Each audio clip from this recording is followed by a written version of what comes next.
Well, hey y'all, it's Vanessa with Farmgirl Gardens and Market here. I'm actually doing an update on the community fruit tree grant that we received earlier this year. That project is a combination collaborative effort between the Free Seed Project and Rob Greenfield Gardens, who's actually the coordinator for this particular branch of the project. So we received 10 fruit trees for the purpose of installing on our farm and making accessible to the community. So the way that we have planted these is I've planted them, on the far east side of our pasture or farm, which is street accessible. I do run a ministry farm out of this location, and so not only am I, bringing individuals, community garden leaders here to train and equip them to go back to their gardens and help grow food in abundance for their tables and the tables of those in need, but also hosting school groups and just really kind of encouraging community agricultural support by having these trees available, marking them, and letting the call to action be made that, hey, you can come and pick and enjoy from them. So if you look kind of down this row, you'll see that we've got trees planted. There's actually 8, and then I've got another 2 in the greenhouse that aren't ready to be planted this season. We'll plant them in the spring when it warms up, just because of the type of tree they are. Those are the pawpaws. But we've got 8 trees alternating all the way down the row, and basically it is alternating plum, apple, and peach. We chose varieties that would assist in pollinating one another. Every apple or every fruit tree is going to have a requirement for pollination. Some of them are considered self-pollinating, and others require another cultivar in order to pollinate properly. One of the things that occurred is that we installed all of these trees, and we are in north central Texas, anywhere from 8A to 8B, just kind of depending on the area. But not 3 weeks later, we had just, very typical to Texas, that there's unpredictable weather. We had 3 days of hard freezes. So at night we got down to like 21 degrees and stayed there for about 6 hours. So the trees that have a higher chill hour requirement, those are more of the apple trees. They actually have fared pretty well. They still have their leaves on them. These, really weren't affected much at all. But I do want to go ahead and point out some issues with some trees so that you can kind of tell, is this tree done? Did it die? Or is there still life in it? Has it actually gone dormant? All of the trees that we've selected were trees that only require 200 to 300 chill hours. That's just by our region.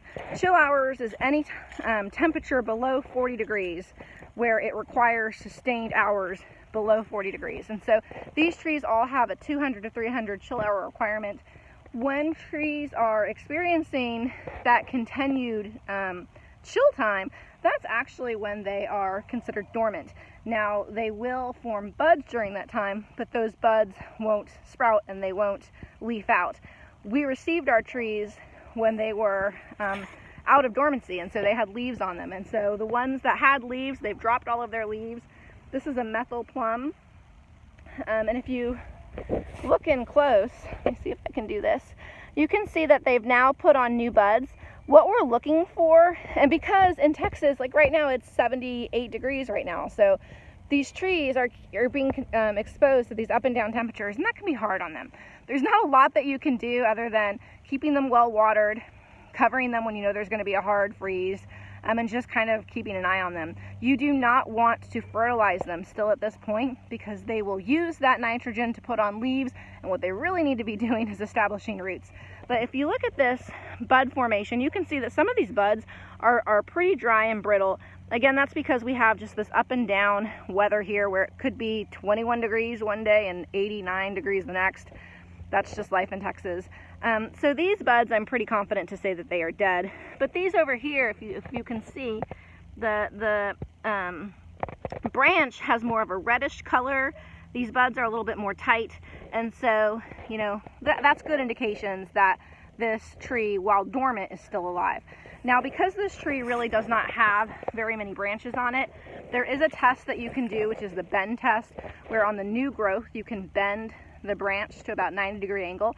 If it bends, the indication is that it's alive because it still has moisture traveling up its system, and that if it breaks, that more than likely it's dead.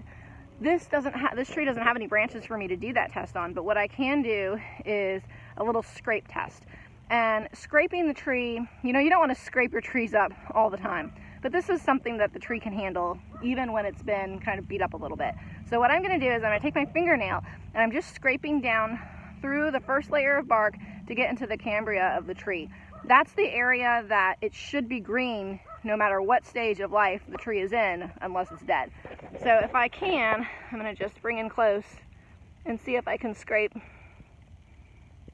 this tree.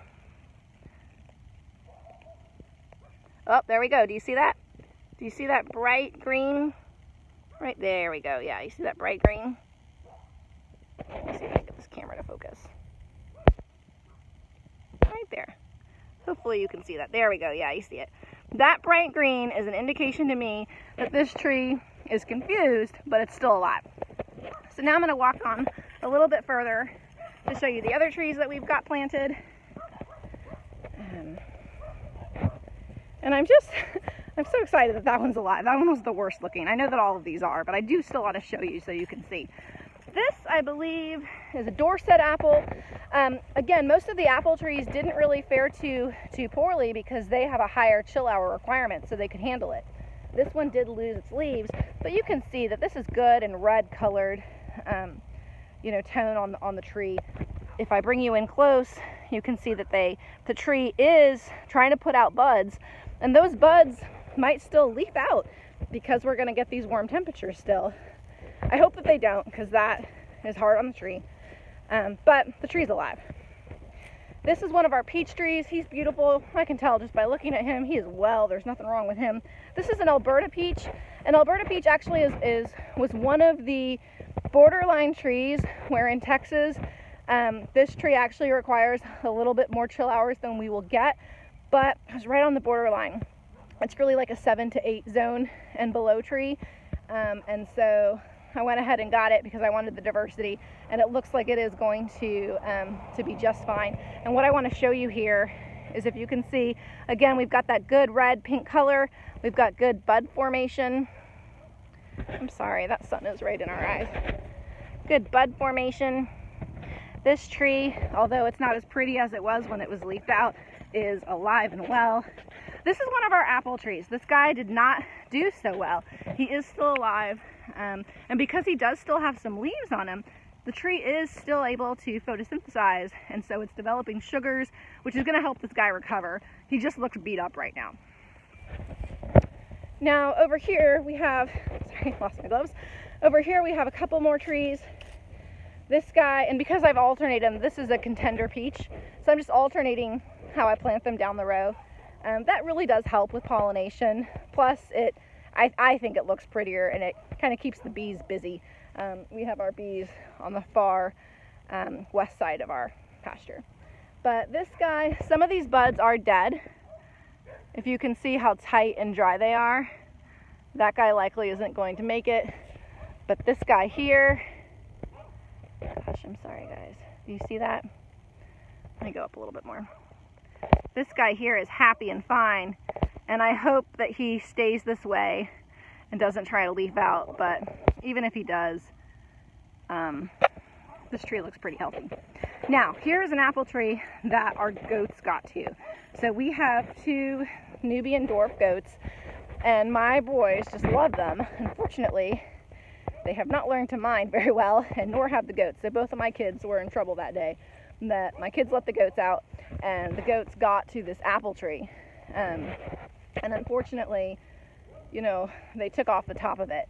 And so there's a couple of things that you can do.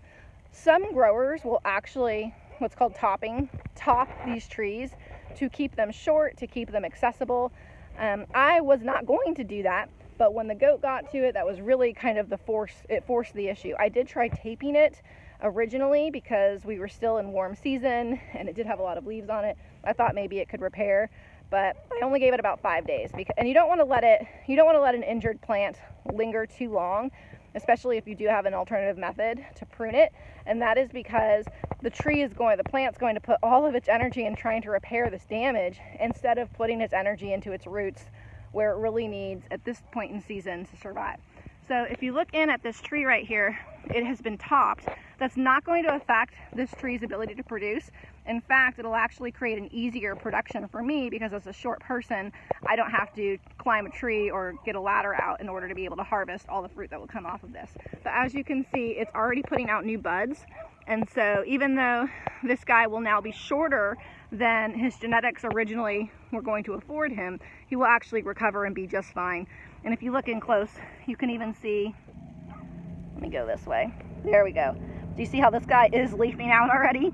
So that little bud is telling us that he's ready to leaf out some more. And because he's an apple tree and he does have that longer chill hour requirement, it's safe for him to do that. If we get another hard freeze, this tree can handle it, and it'll actually help increase his yield later on. So I hope that helps. I'm so thankful for Rob Greenfield Gardens and their grant in support of this farm and our ministry goals, to equip those to grow food in abundance for their tables and the tables of those in need.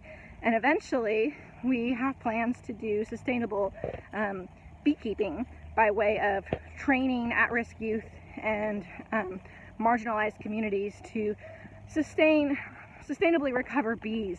And that's a real issue in Texas, where we actually do have some pretty good native bee populations, but because we're always building, a lot of the times removal of bees is not a safe, sustainable removal of bees is not a consideration, and a lot of times builders or homeowners choose to just kill the bees, which not only is that not a good practice for us as humans that need food, and 1 out of every 3 bites, according to Einstein, is due to the work of bees, but a lot of people don't know this. If bees have set up camp in your home and you exterminate them, they were the only things regulating that honey temperature.